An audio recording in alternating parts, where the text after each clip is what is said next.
नमस्कार बच्चों, channel रिवेद academy में आपका एक बार फिर से स्वागत है। आर.डी. शर्मा का क्लास 8 का चैप्टर 1 रेशनल नंबर्स हम कर रहे थे, जिसमें मैंने कल आपको डिवीजन ऑन रेशनल नंबर्स बताया था और जिसमें मैंने आपको ये बताया था कि किन्हीं भी दो या दो से ज्यादा रेशनल नंबर्स के ऊपर जब हम डिवीजन की प्रॉपर्टी को इंप्लीमेंट करते हैं तो उसमें हमें कौन कौन से रूल्स को फॉलो करना पड़ता है। जिसमें मैंने आपको एक क्वेश्चन दिया था और वो क्वेश्चन मैं करा रहा था आपको कि the product of two rational numbers दिए गए थे, उसमें से एक रेशनल नंबर आपको दिया गया, दूसरा आपको निकालना है। उसी क्वेश्चन को अगर हमें करना हो तो उसकी लैंग्वेज जब चेंज की जाती है तो कैसे उसकी लैंग्वेज चेंज हो जाती है वो आज हम देखेंगे। यहाँ पर एक और एग्जांपल मैं आपको यहाँ पर दे रहा हूं। By what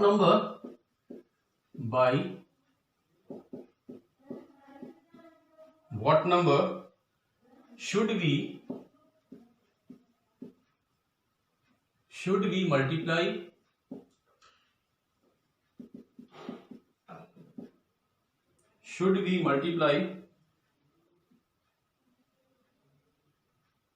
3 upon minus 14 so that the product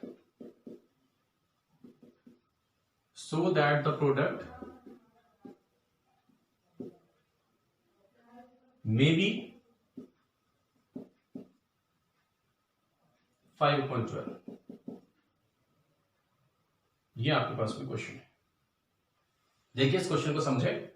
by what number should be multiply, कि बाई व्हाट नंबर किस नंबर से शुड बी मल्टीप्लाई, हमें मल्टीप्लाई करना चाहिए 3 अपॉन माइनस 14 को, सो दैट ताकि द प्रोडक्ट यानी मल्टीप्लाई करने से जो आंसर है वो 5 अपॉन 12 आ सके। क्लियर? तो फिर से वही बात देखिए, अगर हम ये मान लेते हैं कि यहां पर आपके पास में a 3 अपॉन माइनस 14 जो है आपके पास एक rational number a upon b है और ये जो प्रोडक्ट है आपके पास में, ठीक है, ये आपका प्रोडक्ट हो गया, तो हमारे पास दूसरा जो rational number c upon d है वो क्या होगा अगर उसका आंसर आपके पास से मल्टीप्लाई करने से ये आता है।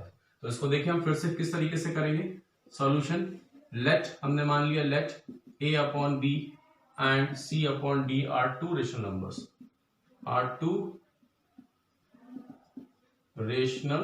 नंबर्स, ठीक है।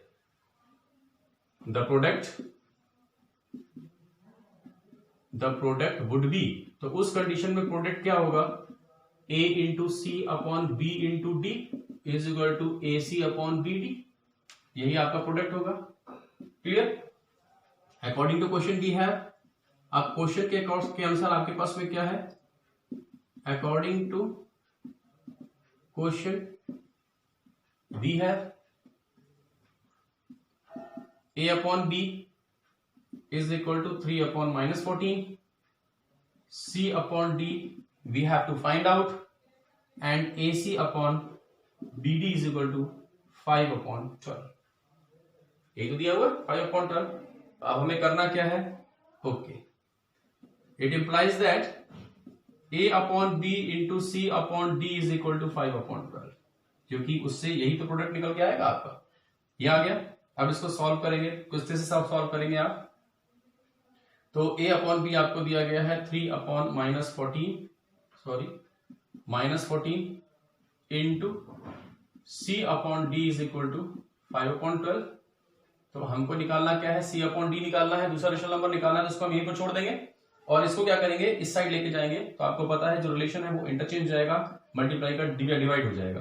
तो हम इसको क्या है यहां पर लेकर के जाएंगे, तो c upon d is equal to 5 upon 12, ठीक है, divided by 3 upon minus 40।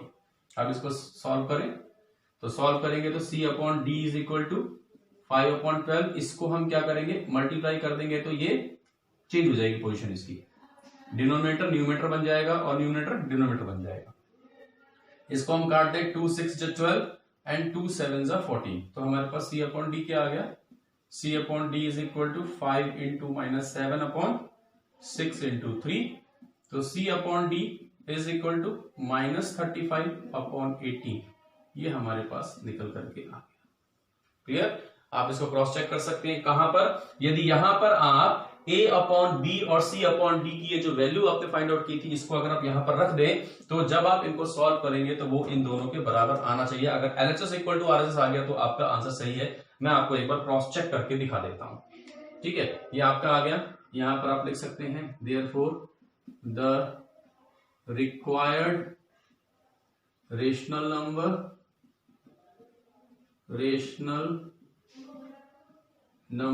C upon D is -35/80।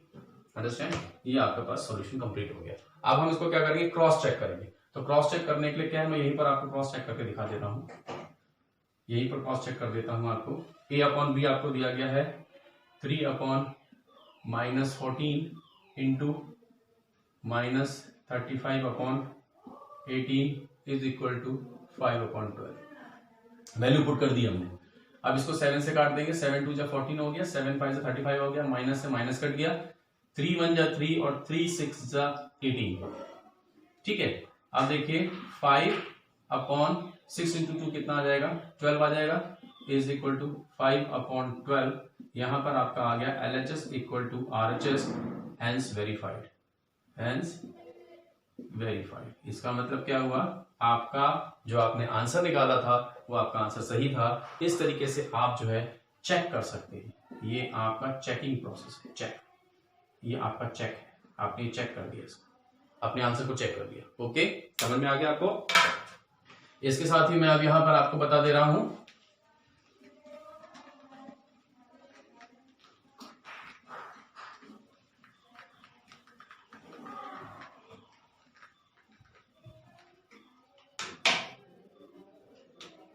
Properties. अब हम बताएंगे यहां पर आपको, आज प्रॉपर्टीज बता करके इसको हम फिनिश कर देंगे। Properties of division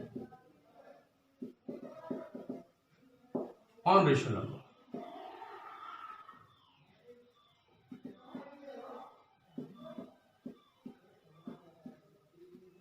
rational numbers पर डिवीजन की प्रॉपर्टी अब हम आपको बताने जा रहे हैं, जिसमें प्रॉपर्टी नंबर 1 है आपके पास में कि if A and B, if A upon B and C upon D are two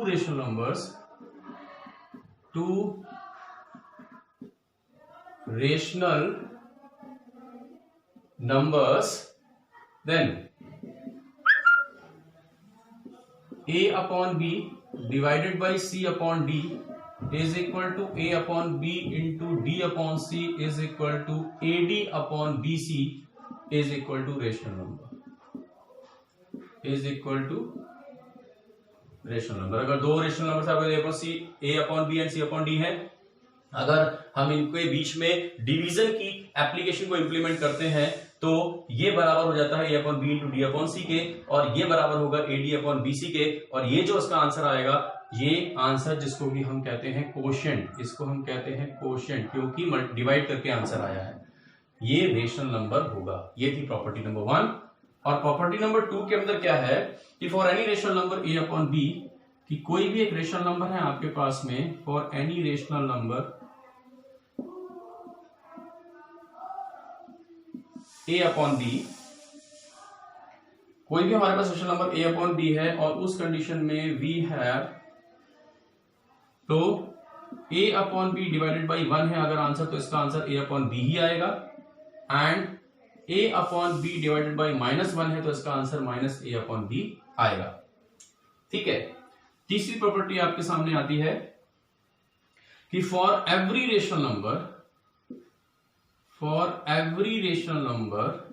कोई भी आपके पास में एक रेशनल नंबर हो, ठीक है, दैट इज नॉन जीरो, जो जीरो नहीं हो, कोई भी ऐसा रेशनल नंबर जो कि नॉन जीरो नहीं हो, मतलब जीरो ना हो, we have,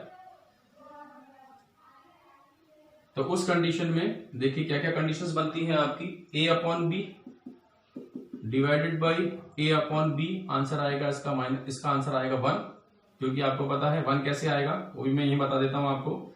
A upon B multiply हो जाएगा ये, तो क्या होगा आपके पास में, ये B अपॉन A आ जाएगा, ये और ये कट गया तो इक्वल टू 1, इसलिए इसका आंसर इक्वल टू 1 आता है, ये इस तरह से। दूसरी बात यह है कि अगर आपके पास A upon b divide by -A upon b है तो इसका आंसर -1 आएगा। देख लीजिए जब आप काटेंगे तो इसमें एक माइनस एक प्लस होगा, तो आंसर इसका माइनस में ही आना है। तीसरी कंडीशन इसके साथ में ये आती है कि अगर माइनस ए अपॉन बी आपके पास में कोई एक रेशनल नंबर है, उसको अगर आप डिवाइड करते हैं ए अपॉन बी से, तो भी इसका आंसर -1 ही आएगा। एक चौथी प्रॉपर्टी मैं आपको और बता देता हूं कि अगर a upon b rational number को आप डिवाइड कर दें उसी नंबर के रेसिप्रोकल से, यानी b अपॉन a जो कि रेसिप्रोकल है इसका, तो इसका आंसर आएगा आपका a का स्क्वायर अपॉन b का square is equal to a upon b whole square. ठीक है, आगे समझ में बात। तो ये आपके पास में प्रॉपर्टीज ऑफ डिवीजन थी हम रेशनल नंबर्स के ऊपर। यहां पर हमारा डिवीजन वाला टॉपिक खत्म हो गया है आपका। अब आपके पास एक्सरसाइज पहुंचेगी जिसे आपको करना है, और कल हम आपको इसको कंटिन्यू करते हुए 2 टॉपिक हमारे पास इस लेसन के रह गए हैं। एक है रिप्रेजेंटेशन ऑफ रेशनल नंबर्स और नंबर लाइन, और दूसरा टॉपिक है कि find and rational numbers between given 2 rational numbers, यानी कोई 2 रेशनल नंबर दिए गए हैं उसके बीच में एंड रेशनल नंबर्स आपको फाइंड आउट करने हैं। वो हम आपको दोनों टॉपिक कल कराएंगे। इसके साथ ही आपका ये लेसन खत्म हो जाएगा और हम फिर मूव ऑन कर जाएंगे सेकंड चैप्टर पर, जो कि है आपके पास पावर्स यानी exponents. Okay, thank you, have a nice day.